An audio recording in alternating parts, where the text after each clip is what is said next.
transmettre nos condoléances. On va prier pour elle dans un instant. Alors, ce matin, on continue notre série dans l'Épître aux Éphésiens. Et j'aimerais vous inviter à ouvrir vos Bibles avec moi dans Éphésiens au chapitre 1. Éphésiens chapitre 1. Et ce matin, on va lire ensemble les versets 15 à 23. Dans Éphésiens 1, les versets 15 à 23. La parole de Dieu dit ceci. « C'est pourquoi, moi aussi, ayant entendu parler de votre foi au Seigneur Jésus et de votre amour pour tous les saints, je ne cesse de rendre grâce pour vous. Je fais mention de vous dans mes prières, afin que le Dieu de notre Seigneur Jésus-Christ, le Père de gloire, vous donne un esprit de sagesse et de révélation dans sa connaissance, qu'il illumine les yeux de votre cœur pour que vous sachiez quelle est l'espérance qui s'attache à son appel, quelle est la richesse de la gloire de son héritage qu'il réserve aux saints, et quelle est envers nous qui croyons l'infinie grandeur de sa puissance, se manifestant avec efficacité par la vertu de sa force. Il l'a déployé en Christ, en le ressuscitant des morts et en le faisant asseoir à sa droite dans les lieux célestes, au-dessus de toute domination et de toute autorité, de toute puissance, de toute dignité et de tout nom qui peut être nommé, non seulement dans le siècle présent, mais encore dans le siècle à venir. Il a tout mis sous ses pieds et il l'a donné pour chef suprême à l'Église, qui est son corps, la plénitude de celui qui remplit tout en tous. » On va se courber dans un mot de prière. Oui, Seigneur notre Dieu, nous venons devant toi. Nous venons devant toi, Seigneur, avec les cœurs remplis de reconnaissance, remplis de joie, Seigneur, du privilège qu'on a de pouvoir te connaître. D'avoir ce privilège, Seigneur, d'avoir ta parole entre nos mains, de pouvoir l'ouvrir, de pouvoir l'étudier ensemble. Merci aussi, Seigneur, parce que tu es ce Dieu qui nous a donné ce libre accès auprès de ton trône de grâce. Du fait que peu importe ce qu'on peut vivre, Seigneur, les circonstances dans lesquelles tu nous places, les épreuves, les difficultés, que ce soit les bons ou les moins bons moments dans nos vies, Seigneur, on a accès à toi. Et ce matin, Seigneur, je veux t'apporter Jacinthe Morin, Seigneur, tu connais ce qui se passe dans son corps, tu connais ce qu'elle a, ce qui l'amène à être hospitalisée aujourd'hui. Et je te prie, Seigneur, que tu puisses mettre ta main bienveillante sur elle, mettre ta main sur son cœur aussi, qu'à travers cette épreuve, qu'elle puisse goûter la joie de t'appartenir et de savoir que tu es avec elle. Je prie la même chose aussi pour notre sœur Claire, Seigneur, qui a perdu son frère. Seigneur, tu connais la peine que son cœur exprime présentement. Tu connais la tristesse. Et Seigneur, par ta grâce, par ton esprit qui console, tu peux la consoler. Et je te prie, Seigneur, de mettre ta main sur son cœur ce matin. Console-la.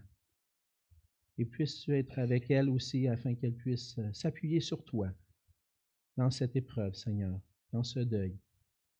Donne-lui, Seigneur, de trouver son espoir en toi. Et Seigneur, comme nous avons besoin, nous aussi, on a besoin de toi, on a besoin de ta grâce pour nous aider à saisir ta parole, pour nous aider à l'appliquer à nos cœurs, Seigneur. On ne veut pas être des auditeurs oublieux, mais on veut se mettre à l'œuvre pour toi. Conduis-nous dans ce temps, Seigneur, par ta grâce. Remplis-nous de ton esprit pour que par ta grâce, on puisse saisir les merveilles de ta parole. Et c'est dans le nom précieux de Jésus que je te prie. Amen. Amen. Si je vous demandais ce matin, je vous posais la question, vous n'êtes pas obligé de répondre, vous pouvez répondre pour vous-même, mais c'est simplement pour nous faire réfléchir. Si je vous demandais, quelle est selon vous l'importance de la prière pour la vie chrétienne? Je suis convaincu, si je vous demandais des réponses, plusieurs d'entre vous seriez d'accord pour me dire que la prière est importante et a une importance C'est essentiel à la vie chrétienne, la prière. Je pense que vous seriez tous d'accord pour dire, s'il y a quelque chose d'important dans la vie chrétienne, c'est d'avoir une communion avec Dieu dans la prière. En même temps, malgré l'importance que peut occuper la prière dans notre estime, plusieurs d'entre nous sommes forcés d'admettre que nous échouons bien souvent à agir selon l'importance qu'on accorde à la prière. On croit et on serait prêt à affirmer, à prêcher haut et fort que la prière est essentielle, mais en pratique, on ne vit pas réellement ce qu'on croit. La prière, c'est un moyen de grâce. Un moyen de grâce, c'est ce que les réformateurs appelaient les moyens de grâce. D'autres appellent ça des disciplines spirituelles. Mais les réformateurs appelaient la prière comme un moyen de grâce, comme un moyen, une façon dont le Seigneur nous a pourvu, un outil dont le Seigneur nous a pourvu pour qu'on puisse goûter sa grâce au quotidien. Comme l'avait bien exprimé Jean Calvin, la prière est l'expression de notre foi. En d'autres mots, la prière est une façon pour nous d'exprimer notre confiance en Dieu. Si j'ai la foi, si j'ai confiance en Dieu, qu'est-ce que je vais faire? Je vais me tourner vers lui. Je vais aller vers lui dans la prière. Et en fait, notre vie de prière montre réellement où en est notre foi.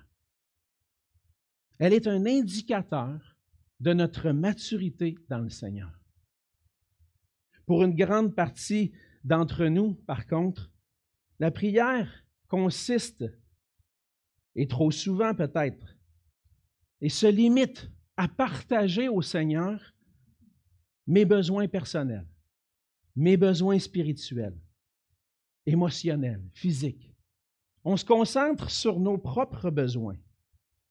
Toutefois, comme nous avons besoin de grandir en maturité dans la vie chrétienne, je pense que le Seigneur nous appelle aussi à grandir en maturité dans la prière. Parce que bien souvent, dans le peu de temps qu'on accorde à la prière, on se concentre sur nous-mêmes, nos propres besoins, et non sur la volonté de Dieu pour l'Église dans son ensemble, pour nous-mêmes et pour l'Église. Dans le passage qu'on vient de lire, Paul passe de la louange à la prière en exprimant des actions de grâce et des requêtes précises pour l'Église.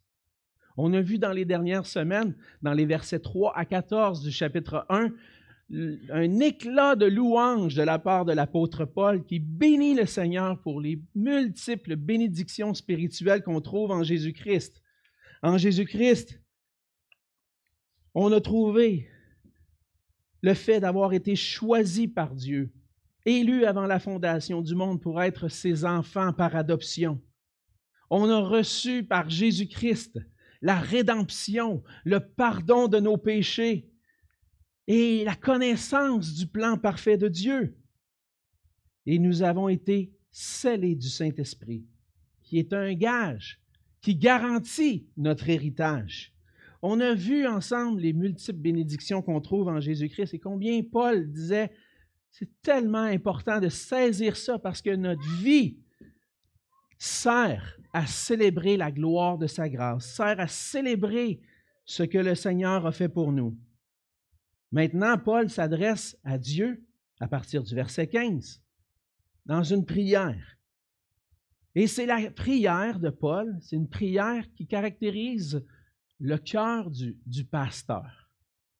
Je dirais le cœur du berger, de l'apôtre que Dieu a appelé à l'œuvre du ministère.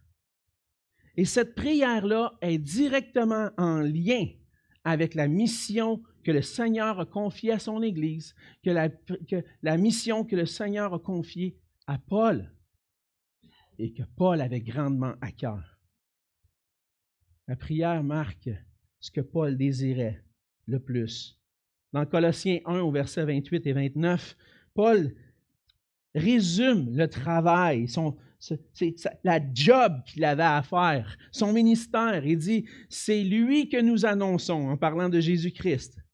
exhortant tout homme et instruisant tout homme en toute sagesse, afin de présenter à Dieu tout homme devenu parfait en Jésus-Christ, devenu mature, complet, accompli en Jésus-Christ. Il dit, c'est à quoi je travaille en combattant avec sa force qui agit puissamment en moi. Ailleurs, dans l'Épître aux Galates, Paul dit qu'il éprouve les douleurs de l'enfantement jusqu'à ce que Christ soit formé dans le cœur des enfants de Dieu.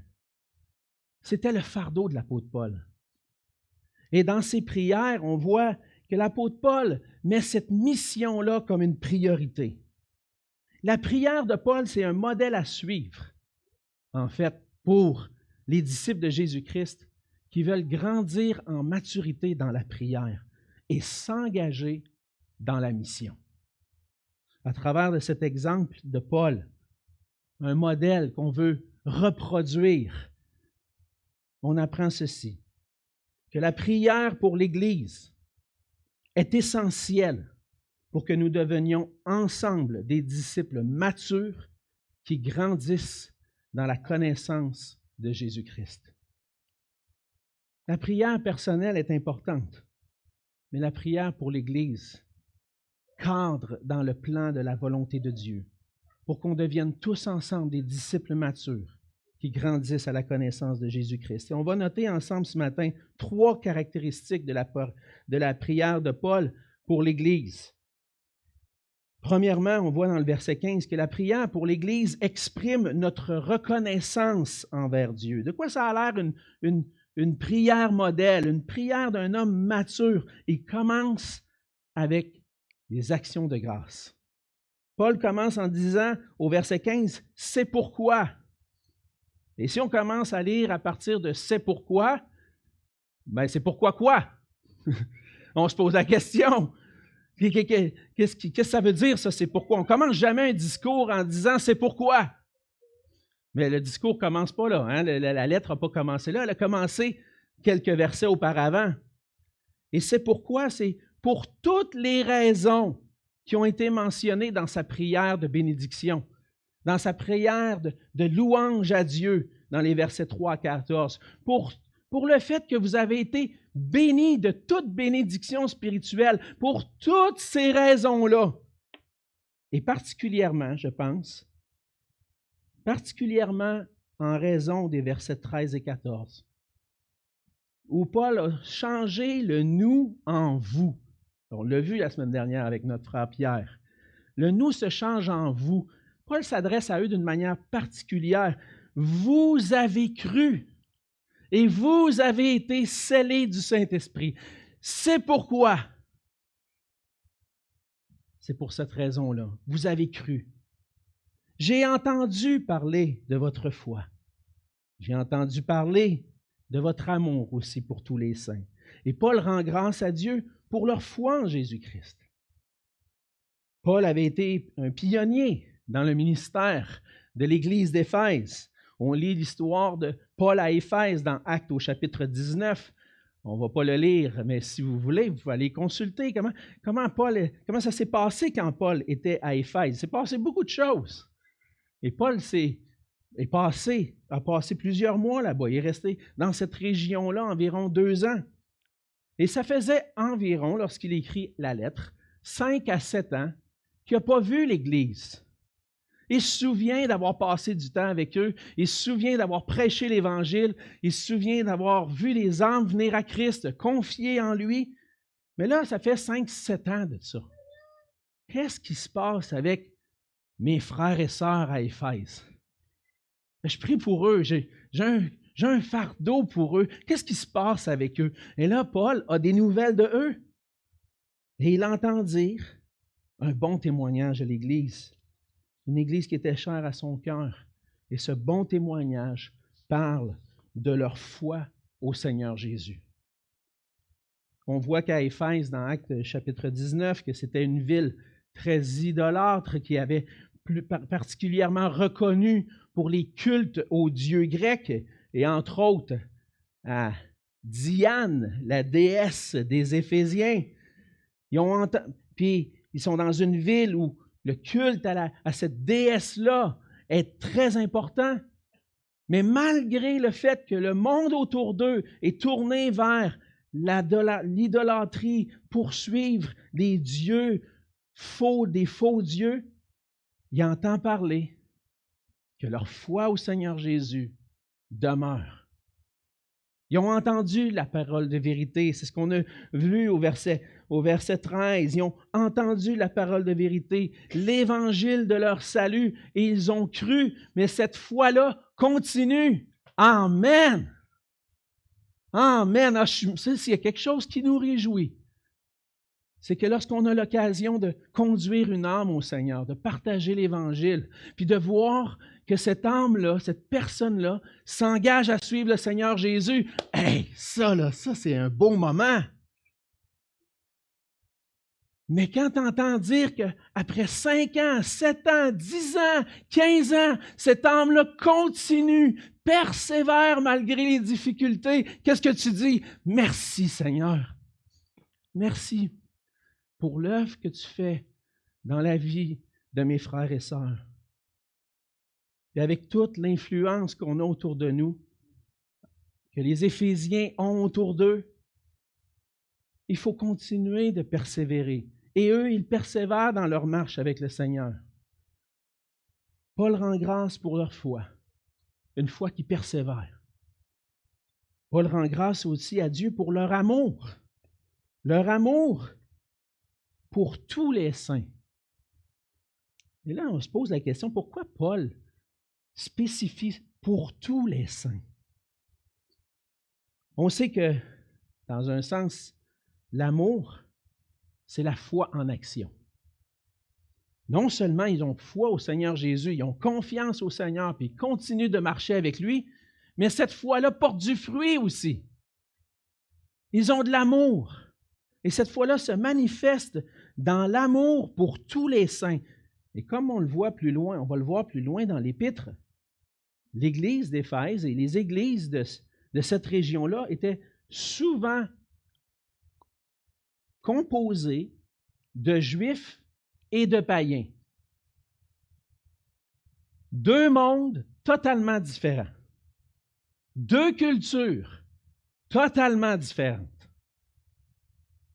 Et puis, naturellement, cette différence culturelle-là aurait dû apporter des divisions, on pourrait dire. Hein? Alors, moi, je suis un Québécois. Alors, moi, je sais comment ça marche, les affaires. Je sais que moi, j'ai appris, mais mon grand-père était un homme d'affaires, mon père était un homme d'affaires, on a travaillé dur. Ah, les Québécois, nous autres, on sait c'est quoi le travail. On sait c'est quoi bûcher. Hein? Puis travailler des heures. Puis là, on a d'autres personnes qui viennent, qui sont d'une autre culture. Puis qui, pas nécessairement par rapport au travail, mais sur bien d'autres sujets, ne pensent pas tout à fait comme nous. Puis là, on se dit, je ne suis pas super bien avec eux autres. Quand je m'approche il me semble que le courant ne passe pas.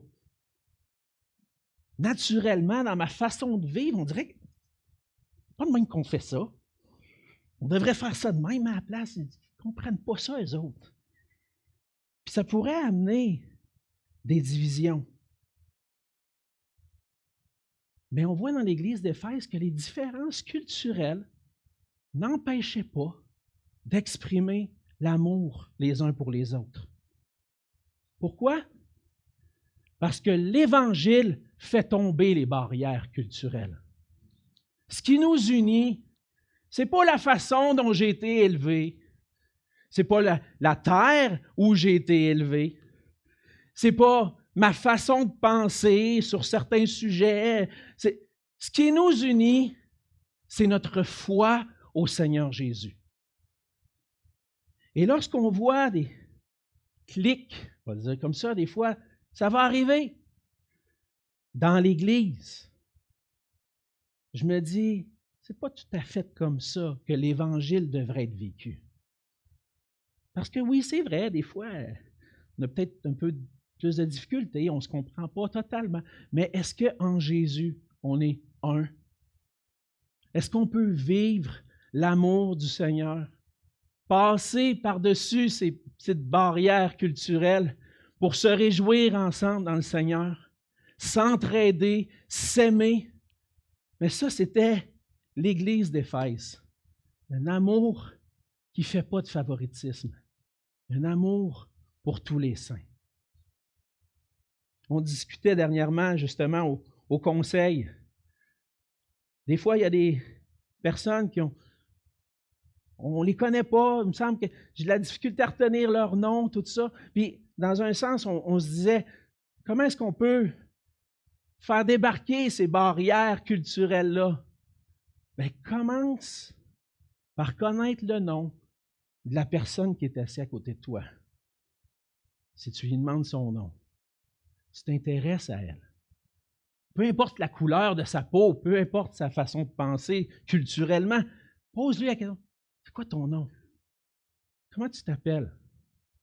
Qu'est-ce que tu fais dans la vie? As-tu une épouse, un mari, des enfants? Puis on commence à s'intéresser, puis on va retenir la semaine prochaine que j'ai salué, on va donner un exemple, Moreau la semaine passée. Oui, c'est tombé dans mon champ de vision, Moreau. Désolé. Et Moreau, il est marié avec Claudette. Puis ils ont 2 petites filles, Maora et Kendra, sont tellement cute. Vous irez les voir après, vous allez voir. Hein? Il y a bien du monde qui vont vous connaître après. Mais c'est ça l'Église. S'intéresser les uns aux autres. S'intéresser à celui qui est à côté de moi. Puis c'est comme ça que l'amour du Seigneur se développe. J'ai des frères et sœurs à qui je peux partager cet amour-là. Et l'Évangile va être de plus en plus resplendissant. La gloire de l'Évangile va être de plus resplendissant devant le monde. Quand ils vont voir un paquet de monde différents, mais qui sont tellement bien ensemble. Puis je pourrais dire la même chose des générations. Les plus vieux, les plus jeunes. On a la jeunesse, on a les jeunes adultes, on a les si, on a tous les groupes. C'est pas mal, c'est correct, c'est bon que les jeunes aient des amis. Mais est-ce qu'on côtoie les gens de d'autres générations dans l'Église? C'est des choses qu'on peut réfléchir. On veut grandir ensemble comme une famille. Et l'amour que les Éphésiens manifestent, malgré les différences culturelles, est évident et Paul rend grâce à Dieu pour ça. Et la prière de Paul nous apprend que on peut rendre grâce à Dieu pour l'œuvre de l'Évangile dans la vie de chacun de mes frères et sœurs. Merci Seigneur pour un tel. J'ai l'occasion de ce temps-ci de faire des entrevues pour les gens qui veulent devenir membres de l'Église, puis j'entends leurs témoignages. Merci Seigneur d'avoir sauvé cette personne-là. V'là 15 ans, 20 ans. Merci Seigneur par son parcours, elle désire joindre notre Église. Merci Seigneur parce que c'est un frère, une sœur de plus, pas pour grossir l'Église, mais qu'on puisse s'entraider, s'encourager à marcher avec le Seigneur parce que ce n'est pas facile de marcher avec Dieu aujourd'hui. Mais merci Seigneur pour chacun de mes frères et sœurs qui sont chacune, qui sont ici, qui se persévèrent dans la foi. Merci pour l'amour que je vois dans l'Église. Parce que oui, des fois, on peut voir des petits, mais ce n'est pas ça qui caractérise beaucoup l'Église de Saint-Hubert. Je vois beaucoup les frères et sœurs s'aimer, puis continuer de grandir, qui ont besoin de continuer de grandir dans l'amour. Merci Seigneur. C'est ce que Paul fait. Il nous montre un modèle. Prendre le temps de voir les bontés de Dieu dans la vie des frères et sœurs, leur foi et leur amour. Deuxièmement, on voit dans la suite du passage, et Paul va dire au verset 16, « Je ne cesse de rendre grâce à Dieu pour vous et je fais mention de vous dans mes prières. » Et deuxièmement, la prière pour l'Église reconnaît, c'est ce qu'on va voir dans les prochains versets, que c'est Dieu qui nous fait grandir dans sa connaissance. Paul a un cœur de berger qui désire le mieux pour l'Église. Il rend grâce à Dieu, mais il prie. Et Paul va prier au verset 17. en faisant mention de cette Église dans ses prières, il dit « Afin que le Dieu de notre Seigneur Jésus-Christ, le Père de gloire, vous donne un esprit de sagesse et de révélation dans sa connaissance. » Et donc, fais appel à Dieu. Le Dieu de notre Seigneur Jésus-Christ, le Père de gloire, le Dieu glorieux. On va venir tout à l'heure à ce mot-là de la gloire. Qu'est-ce que ça veut dire? Mais il demande une chose, qu'il vous donne un esprit de sagesse et de révélation dans sa connaissance. Et qu'est-ce que c'est ça, cet esprit de sagesse et de révélation? Il ne faut pas oublier le contexte du passage. C'est toujours en lien avec ce qui a déjà été dit et ce qui va être dit plus loin. Il ne faut pas oublier ce que Paul a mentionné dans les versets 3 à 14. Il a mentionné toutes les bénédictions spirituelles qu'on a en Jésus-Christ. Et en fait, dans le fond, ce que Paul est en train de dire, c'est qu'en Jésus, en étant unis à lui, on a tout ce dont on a besoin. Réellement pour notre cœur. Maintenant, Paul demande que le Seigneur leur donne d'avoir un esprit de sagesse et la révélation dans sa connaissance. Alors, on pourrait, comme certains commentateurs, c'est difficile de savoir exactement, est-ce qu'il dit « Je demande au Seigneur de vous donner l'esprit de sagesse » en parlant de l'Esprit Saint, ou un esprit de sagesse dans le sens une intelligence sage. J'ai tendance à croire que Paul, ici, parle d'une intelligence remplie de sagesse. Il y a des passages parallèles dans Colossiens, entre autres, qui prient ces choses-là. Et Paul va mentionner, le Saint-Esprit n'est pas déconnecté de ça parce qu'il demande une connaissance spirituelle, une sagesse spirituelle. Mais ici, il veut leur donner, il demande au Seigneur un esprit de sagesse. Ici, ce que Paul demande, c'est que le Seigneur, par son esprit, leur donne une intelligence et qui saisit ce que Dieu révèle. Il ne demande pas pour des nouvelles révélations. Aujourd'hui, ça semble être la norme dans plusieurs églises dites évangéliques. C'est comme si les Écritures n'étaient plus suffisantes. On a besoin d'une nouvelle révélation. Seigneur, révèle-moi ci. Seigneur, révèle-moi ça. C'est pas ça que Paul est en train de prier. Il ne prie pas pour des nouvelles révélations. Il prie pour qu'il puisse saisir la grandeur de la grâce de Dieu qui a été manifestée en Jésus-Christ, qui est énuméré dans les versets 3 à 14. Et même, il va prier aussi pour qu'il puisse saisir la grandeur de l'amour de Dieu manifesté en Jésus-Christ dans le chapitre 3, les versets 14 à 21. Le désir de Paul, c'est que les Éphésiens comprennent, saisissent avec leur cœur combien l'Évangile est merveilleux. Jésus-Christ est merveilleux. Les chrétiens n'ont pas besoin de nouvelles révélations. La parole de Dieu est toute suffisante. Ce qu'on a besoin, c'est d'appliquer nos cœurs à la sagesse pour la saisir et la comprendre. Et ça, on l'a vu dans les dernières semaines, ça demande du temps, ça demande du travail. Par l'Esprit qui vit en nous, le Seigneur nous aide à saisir avec notre intelligence et notre cœur l'Évangile, Dieu lui-même et son plan pour nous. Et c'est ce que Paul va expliquer en fait au verset 18. Il fait partie un peu de la même requête de prière, un esprit de sagesse, de révélation dans sa connaissance, qu'il puisse grandir dans la connaissance. Mais comment ça va se passer? Qu'il illumine les yeux de votre cœur pour que vous sachiez trois choses qu'on va énumérer plus loin. Qu'il illumine les yeux de votre cœur. C'est l'œuvre de Dieu par son esprit d'illuminer notre intelligence, l'intelligence de notre cœur pour qu'on puisse saisir les vérités. Dans 1 Corinthiens, chapitre 2, le verset 12, Paul va dire « Or, nous, nous n'avons pas reçu l'esprit du monde, mais l'esprit qui vient de Dieu, afin que nous connaissions les choses que Dieu nous a données par sa grâce. L'Esprit de Dieu nous est donné, pas pour des nouvelles révélations, mais qu'on puisse comprendre ce que Dieu a déjà accompli. Son plan parfait, centré sur la personne de Jésus-Christ et sur la gloire de Dieu. Je n'ai pas besoin de nouvelles choses. J'ai tout ce dont j'ai besoin dans l'Évangile. Parce que Jésus-Christ, par l'œuvre qu'il a accomplie pour nous, dans sa mort et sa résurrection, nous donne accès à de multiples bénédictions spirituelles.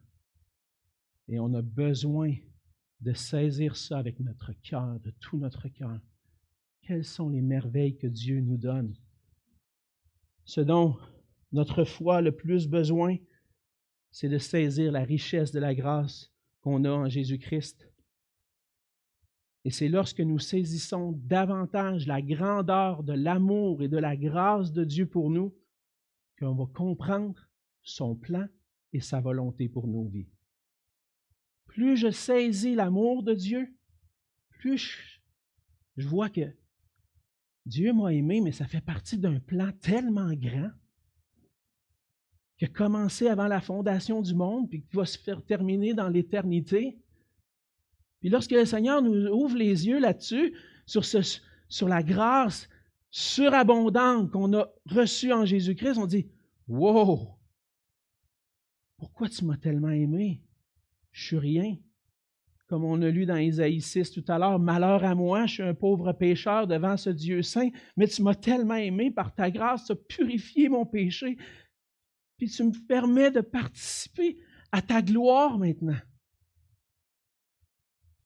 Ça, on dirait, ça blow up notre intelligence, comme dirait en bon québécois. Notre intelligence ne peut pas saisir la grandeur de cette merveille-là qu'on a reçue en Jésus-Christ. Mais par l'Esprit de Dieu, on a besoin de prier pour nous-mêmes, mais les uns pour les autres, pour qu'on puisse saisir la grandeur de la grâce de Dieu. Quand on connaît la priorité de Dieu pour notre vie, ça transforme nos prières. La priorité de Paul, c'était que les chrétiens puissent saisir avec leur cœur la grandeur, ce qui dépasse notre intelligence. Le problème, c'est que lorsqu'on prie, souvent on prie trop souvent avec une perspective terrestre. C'est comme si on vivait, puis la vie ici, c'est tout. Tout ce qu'on va vivre, on vit avec une perspective terrestre, c'est tout ce que j'ai besoin. J'ai besoin d'un auto, j'ai besoin d'une maison, j'ai besoin de manger, mes enfants ont besoin de ci, mes enfants ont besoin de ça, j'ai besoin de la santé, j'ai besoin de ci.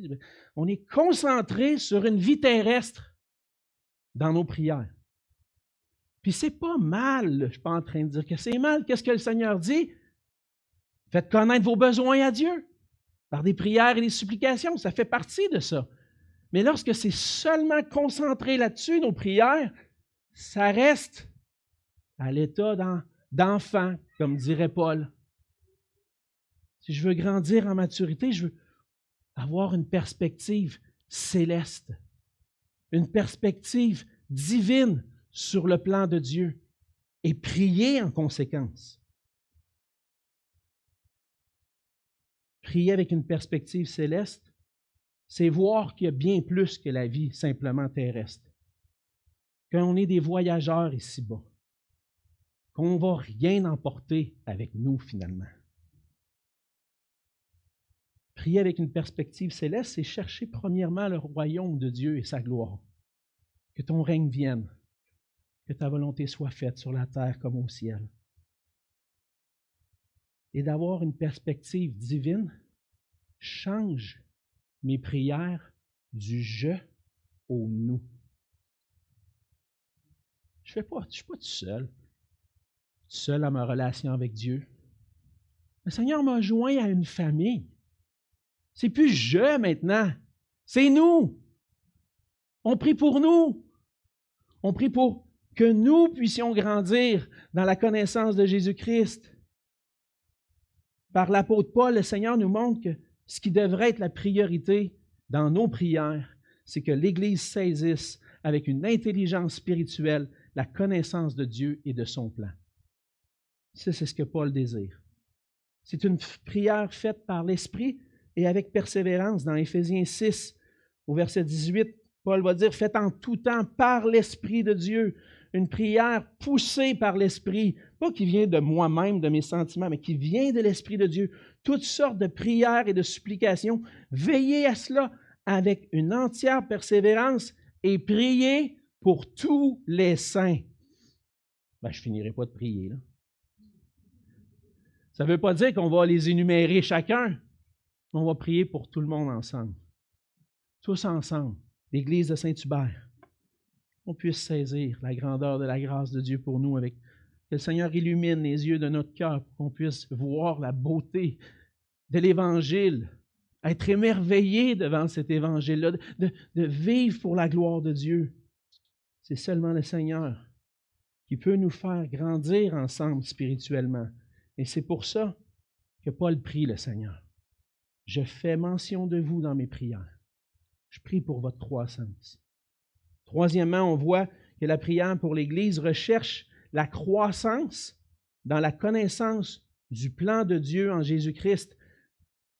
Cette prière recherche que les croyants recherchent et prient pour trois choses, comprennent trois choses. Et ce qu'il va dire pour que vous sachiez, au verset 18, qu'il illumine les yeux de votre cœur pour que vous sachiez. Et là, vous allez voir trois quels. Et ces trois quels-là font partie de la prière. Quelle est l'espérance qui s'attache à son appel? Le premier. Quelle est la richesse de la gloire de son héritage qu'il réserve aux saints? Et quelle est envers nous qui croyons l'infinie grandeur de sa puissance, se manifestant avec efficacité par la vertu de sa force? Donc, Paul prie pour que les Éphésiens puissent saisir, comprendre l'espérance qui s'attache à son appel. Comme on l'a vu, le Seigneur nous a appelés à lui. C'est par une vocation. Le Seigneur nous a adressé un appel particulier. C'est par le Saint-Esprit, il nous a effectivement appelés pour qu'on puisse croire en Jésus-Christ, qu'on puisse placer notre confiance en lui. Mais à cet appel-là qui nous fait de nous, par la foi en Jésus-Christ, des enfants de Dieu, on a besoin de saisir l'espérance qui est attachée à cet appel-là. Cet appel-là nous amène à espérer, à avoir l'espoir. Hein? C'est le nom de notre Église, l'Église de l'espoir. On sait que l'espoir est en Jésus. Et on a l'espoir qu'un jour, il va se passer quelque chose. L'espérance qu'un jour, toutes choses vont être pleinement réalisées. En venant sur la terre, Jésus a tout accompli pour notre salut. Il ne reste rien. Jésus le dit lui-même à la croix, tout est accompli. Mais on est encore un peu dans l'attente de quelque chose, non? Le Seigneur Jésus est ressuscité, il est au ciel, puis il a fait une promesse. Qu'est-ce qu'il a dit? Je vais revenir. Pendant que je vais être parti, je vais vous préparer une place pour que là où je suis, vous y soyez aussi. On a déjà tout pleinement en lui. C'est ce que Paul dit aux Colossiens. On a déjà tout. Mais pas pleinement réalisé encore parce qu'on n'est pas dans sa présence. On attend son retour. Tout est accompli, mais pas pleinement réalisé. Et un jour, le Seigneur Jésus va revenir et tout sera pleinement réalisé. Nous sommes dans l'attente de ce jour-là. Paul dit aux Romains, chapitre 8, versets 18 à 25, il dit « J'estime que les souffrances du temps présent ne sauraient être comparées à la gloire à venir qui sera révélée pour nous. » Dans un contexte de souffrance, de persécution, Paul dit, quand on souffre, qu'est-ce que ça devrait nous faire? Regardez à l'espérance qu'on a en Jésus. Il dit pour ça, au verset 19, « Aussi la création attend-elle avec un ardent désir la révélation des fils de Dieu, car la création a été soumise à la vanité, non de son gré, mais à cause de celui qui l'y a soumise, avec l'espérance qu'elle aussi sera affranchie de la servitude de la corruption pour avoir part à la liberté de la gloire des enfants de Dieu. Or, nous savons que jusqu'à ce jour, la création tout entière soupire et souffre les douleurs de l'enfantement. Et ce n'est pas elle seulement, mais nous aussi, qui avons les prémices de l'Esprit, nous soupirons en nous-mêmes en attendant l'adoption, la rédemption de notre corps. On est déjà adopté, mais on attend de voir le papa de nos propres yeux, car c'est en espérance que nous sommes sauvés. Or, l'espérance qu'on voit n'est plus espérance. Ce qu'on voit, peut-on l'espérer encore? Mais si nous espérons ce que nous ne voyons pas, nous l'attendons avec persévérance. Un jour, le Seigneur va venir pour restaurer toutes choses. Toute la création va être restaurée. Même la création qui souffre va être restaurée. Nos corps affaiblis par la maladie, nos corps affaiblis par la vieillesse. Un jour, le Seigneur va nous faire rajeunir comme l'aigle et on va vivre dans une terre restaurée. C'est ça notre espérance, de vivre dans la gloire, dans la présence de Dieu pour l'éternité. Et on doit prier que le Seigneur nous aide personnellement et collectivement à comprendre cette espérance-là. Deuxièmement, il va mentionner l'espérance qui s'attache à son appel, mais aussi quelle est la richesse de la gloire de son héritage qu'il réserve aux saints. Savez-vous quoi? Le Seigneur réserve la gloire à ceux qui lui appartiennent. Ouais, attends un peu, qu'est-ce que tu dis là, Alex? Qu'est-ce que tu dis là, Alexandre? C'est pas comme ça que la Bible parle. La Bible parle d'humilité. Hein, la Bible a dit qu'on devrait plutôt être des serviteurs, pas rechercher la gloire, prendre garde d'être debout pour ne pas tomber. La Bible ne parle pas de rechercher la gloire. Elle parle de rechercher l'humilité.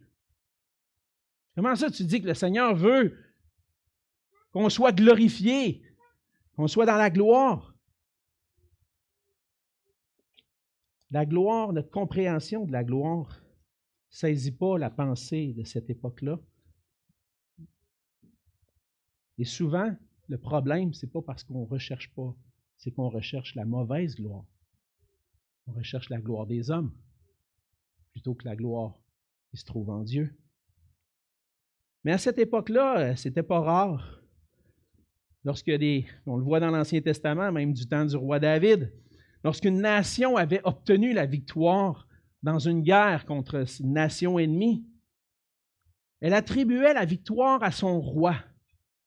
C'est le roi qui était le commandant, le chef de l'armée. Et c'est lui qui conduisait le peuple en guerre. Et lorsque le roi revenait avec ses soldats avec une victoire, comment il était accueilli dans la capitale? Des cris de joie, des cris de triomphe, la gloire au roi. Et lorsqu'on célébrait la gloire du roi, on célébrait aussi la gloire du peuple pour la victoire. C'est non seulement le roi, mais tout le peuple qui participait à cette gloire-là. On a vu tout à l'heure que Paul décrit notre Dieu comme le Père de gloire. On a un Dieu glorieux. On a un Seigneur glorieux qui a obtenu pour nous la victoire sur le péché, sur Satan, sur notre chair. On a un Sauveur glorieux, on le chante des fois. Et par sa victoire, il s'est acquis un peuple par son propre sang, un peuple qui allait lui appartenir, qui allait vivre avec lui dans la gloire. Le Dieu glorieux qui a gagné, qui a remporté la bataille, invite ses enfants et dit, « Vous, mes enfants, par adoption, je vous ai réservé un héritage dans la gloire, dans la réjouissance, parce que j'ai vaincu. » Et c'est ce qu'on va faire dans le Romains 8, 28 à 30. Je vais terminer avec ça. Nous savons du reste que toute chose concourt au bien de ceux qui aiment Dieu, de ceux qui sont appelés selon son dessein, car ceux qu'il a connus d'avance, il les a aussi prédestinés à être semblables à l'image de son Fils, afin que son Fils soit le premier-né de beaucoup de frères. Et ceux qu'il a prédestinés, il les a aussi appelés. Et ceux qu'il a appelés, il les a aussi justifiés. Et ceux qu'il a justifiés, il les a aussi glorifiés. La gloire dont je vais me réjouir, c'est la gloire de mon Sauveur, de mon Seigneur, qui a acquis la victoire pour moi. Et lorsque je vais être dans sa présence, je vais être dans la gloire parce qu'il va recevoir la gloire pour l'éternité, pour ce plan parfait qui a été accompli en lui. Et le Seigneur fait de moi un héritier, un participant à cette gloire-là. C'est pas merveilleux? Cet héritage est riche et glorieux. Puis on a besoin de prier comme l'apôtre Paul. Que le Seigneur puisse nous aider à saisir ce qui nous est réservé, cet héritage dans le ciel, avec lui pour toujours. Il y a une troisième chose pour laquelle Paul prie, et on va la voir la semaine prochaine, dans la suite du passage. Mais ce que je veux qu'on retienne, frères et sœurs, c'est que vous voyez qu'on creuse notre intelligence pour saisir les merveilles de la parole de Dieu, mais on a besoin de prier pour qu'on puisse saisir ça ensemble. Et la prière pour l'Église est essentielle. Je n'ai pas juste besoin d'une prière individuelle, j'ai besoin de prier pour mes frères et sœurs, de prier qu'ensemble on puisse grandir en maturité. Cette prière-là rend grâce à Dieu. Elle dépend du Seigneur pour grandir dans la connaissance et recherche la croissance. L'an dernier, dans une retraite personnelle, le Seigneur m'a interpellé au travers d'un livre. Le livre s'intitule « Un appel à la prière » de J.C. Ryle. C'est un prédicateur anglais qui a vécu au 19e siècle. Dans ce livre, un des passages qui m'a le plus percuté, c'est celui-ci. Dans tous les domaines de la vie chrétienne, la prière est l'aspect auquel nous devons porter le plus attention. C'est là que commence la véritable relation avec le Père céleste. C'est là qu'elle fleurit, là aussi qu'elle peut tomber en décadence. Dites-moi ce que sont les prières d'un homme, et je vous dirai bientôt quel est l'état de son âme. La prière est le pouls spirituel qui révèle l'état de santé d'une âme. La prière est le baromètre spirituel qui nous permet de savoir si le temps est serein ou brumeux dans nos cœurs. Quel temps fait-il dans ton cœur présentement? As-tu, comme Paul, qui est en prison, emprisonné pour l'Évangile, peut enchaîner, peut rien faire? As-tu la sérénité dans ton cœur pour l'œuvre de Dieu dans ta vie, dans son Église? As-tu les yeux fixés sur les difficultés de la vie, sur les épreuves ou sur les bénédictions spirituelles qu'on trouve en Jésus-Christ? On a besoin de grandir dans nos prières pour nous-mêmes et pour l'Église. Et ce matin, si vous voulez approfondir ce sujet-là, on veut vous proposer une table de livres qui va être à l'arrière. Cynthia va être là. On vous a proposé dans le courriel des annonces, si vous l'avez lu, 5 livres qui sont disponibles à l'arrière. Vous pouvez vous en procurer. Il y en a pour tous les portefeuilles, je peux dire. Le plus moins cher est 6 $, le plus cher, 28 $. Ils sont accessibles. Mais c'est 5 livres que le Seigneur a utilisés dans ma vie personnelle pour façonner mon cœur pour la prière. Puis, si vous voulez approfondir ce sujet-là, bien, ils sont disponibles. Aussi, cette année, dans les annonces, je me suis rendu compte quand j'écrivais la fin de mon message, je me suis dit, je l'ai-tu fait cette semaine? Je pense que je l'ai oublié de l'envoyer à Mme Vanier. Mais je veux qu'on puisse s'encourager à la prière. Et il va y avoir une requête chaque semaine pour prier pour un réveil dans nos propres vies, dans l'Église autour de nous, prier pour un réveil dans notre nation. Mais en même temps, ça confronte nos propres cœurs. Qu'on puisse prier ensemble, pour qu'on puisse grandir ensemble dans la prière selon la volonté de Dieu. C'est ma prière pour moi. J'en ai besoin. Comme l'apôtre Paul disait, priez pour moi. Priez pour moi.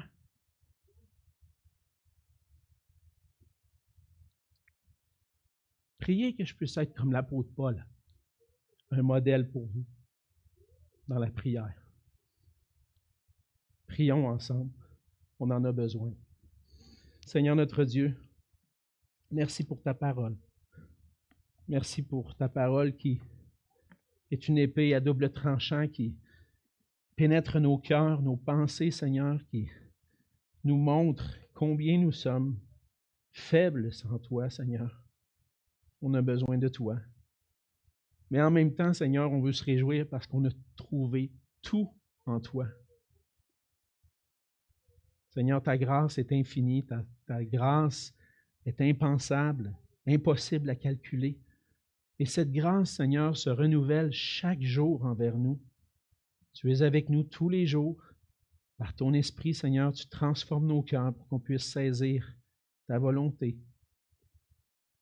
Et Seigneur, tu vois mon cœur, tu vois le cœur de mes frères et sœurs, et on voit, Seigneur, qu'on a besoin de devenir des hommes et des femmes qui prient non seulement pour nous-mêmes, mais pour ton plan, Seigneur, pour ta volonté dans ton Église.